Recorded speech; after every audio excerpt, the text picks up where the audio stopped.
Coucou, j'espère que vous allez bien.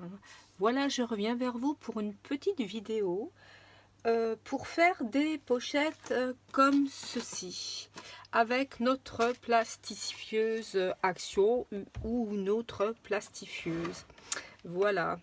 Donc, moi, en ce qui concerne les dies Action, bon, je les avais mis comme ça dans des carnets A4, donc des doubles carnets A4. Il y avait 4 pages, hein, recto verso. Donc ça, c'est pour un autre thème, mais voilà, hein, donc avec des plaques magnétiques, etc., etc. Mais bon, ça tenait pas parce que, voilà, ça tenait pas. C'est des grands dies qui tiennent pas bien. Je les avais mis aussi comme ça dans des pochettes de chez Action avec des petits boutons comme ça. Toujours sur des plaques aimantées. Donc ça, c'est une bonne solution. Je fais souvent des recto verso, moi. Mais bon, on en a quand même beaucoup. Puis pareil, ça se mélange parce qu'à un moment, au bout d'un moment, ça ne tient pas bien.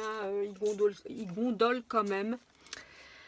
Ça, c'était encore une autre sorte, une autre façon de ranger. C'est avec des petites pochettes à classeurs scolaires. On n'en trouve plus beaucoup maintenant. Ça, c'est des pochettes scolaires qu'on avait quand on était petit. On en trouvait plein partout.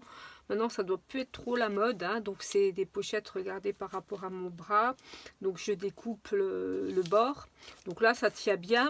Mais bon, les pochettes sont pas d'une grande...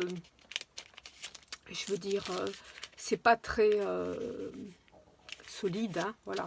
Donc elle s'abîme, hein, elle s'abîme. Donc j'ai ces pochettes qui sont assez solides de chez AliExpress. Mais bon, comme on a un certain nombre de dies Action, ça revient vite cher.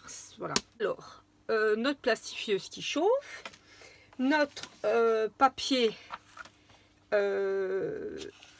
nos feuilles de chez Action. Voilà.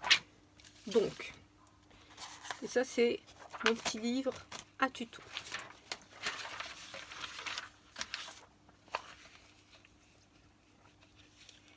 Donc, notre feuille qui se présente comme ça. On a une partie lisse et on a une partie rugueuse à l'intérieur.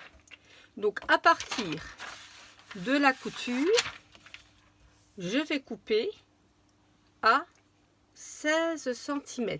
Donc, à partir de la couture qui est ici, on coupe à 16 cm. Ça fait plusieurs fois que je recommence mon tuto. Voilà. Je voulais que vous compreniez bien. Et quand j'explique, ben moi-même, je fais des bêtises. Donc là, ma couture. Donc, je retourne ma feuille pour plus de simplicité pour moi. Et donc, je coupe à 16 cm. Exactement là pour moi. Il faut vraiment que je change de lame. Parce que ça, c'est ma lame pour le carton. J'ai la partie où on a coupé 16 cm. Donc, c'est la partie avec la couture. Et la deuxième partie, on a 14 cm ici. Cette partie-là, on va la prendre. Donc, la petite partie, le reste. Voilà. On va l'écarter et on va la mettre dans l'autre sens. C'est-à-dire qu'au lieu d'avoir les parties lisses comme là, on va avoir les deux parties rugueuses à l'extérieur. Là, on a les parties rugueuses à l'intérieur. Là, on a les parties rugueuses à l'extérieur. La partie qu'on a renversée, donc cette petite partie-là, on va couper environ 1 cm.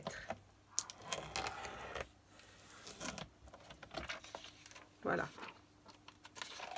Donc, sur la petite partie, on a 20,5 en hauteur sur 14 de largeur. Après, donc on va prendre cette petite partie qu'on a retournée.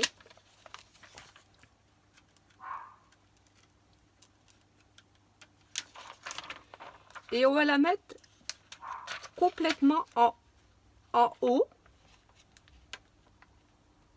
du bord supérieur. Voilà. Si j'arrive bien. Voilà.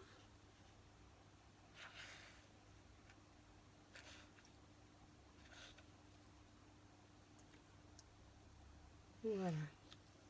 Donc là, vous voyez bien en transparence que là, c'est en haut, vraiment au bord. Là, ça va coller. Là, ça va coller. Et là, ça va coller. Voilà.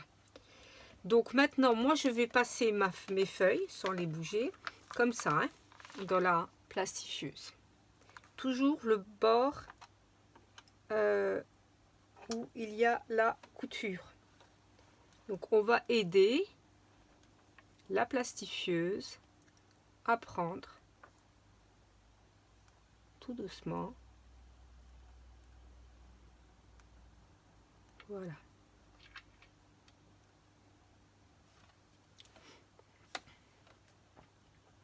Pendant que ça plastifie, je vous montre. Au départ, j'ai essayé de faire des grandes pochettes en mettant du rhodoïde à l'intérieur, même une face. C'est pas possible. Le mien, c'est pour vraiment du rétroprojecteur, je crois. Enfin, il est très épais. Hein. Ou des couvertures, mais il est très épais. Donc ça, c'était pas possible. Ça, c'est plastifié. C'est une enveloppe plastifiée. Hein. J'avais découvert ça il y a aussi au moins 5 ans sur une chaîne américaine. Donc, c'est plastifié. Mais moi, j'aime voir les dies en transparence. Donc ça, c'était pas... Ça me plaisait pas trop. Voilà. Donc voilà, notre pochette est prête. Donc, au pire, si vraiment vous avez pas bien aligné votre papier, à 1 mm, ça a bougé, ça a collé, avec une paire de ciseaux ou votre massicot, ben vous arrangez tout ça, quoi. Voilà. Donc ça, je ne crois pas que c'est du Action, ça doit être du Studio Light. Je ne sais plus. Voilà. Et donc là, on n'a même pas besoin de papier magnétique parce que tout s'imbrique. Ou alors peut-être comme celui-là quand je vais faire la pochette pour celui-là parce qu'il y a vraiment plein de petits trucs. Donc peut-être celui-là, il faudra que je mette un petit papier magnétique, mais bon, léger. Hein. Voilà, parce qu'elles sont bien costauds. Donc voilà. Donc, moi, pour l'instant, je les laisse là-dedans. Donc j'en ai fait un certain nombre.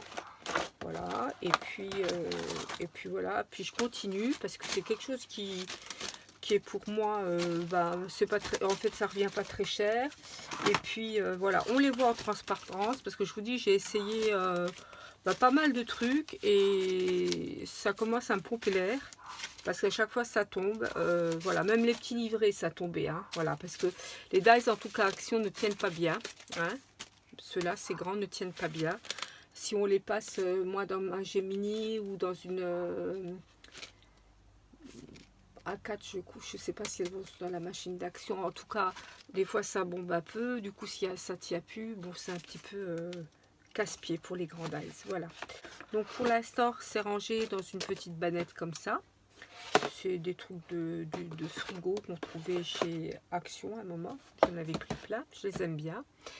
Et puis... Donc, à un moment donné, je trouverai peut-être une autre solution pour les ranger. Et puis voilà. Donc, je vous remettrai au montage les mesures juste en dessous. Et voilà, écoutez, je vous dis à bientôt pour une prochaine vidéo. Ciao, ciao!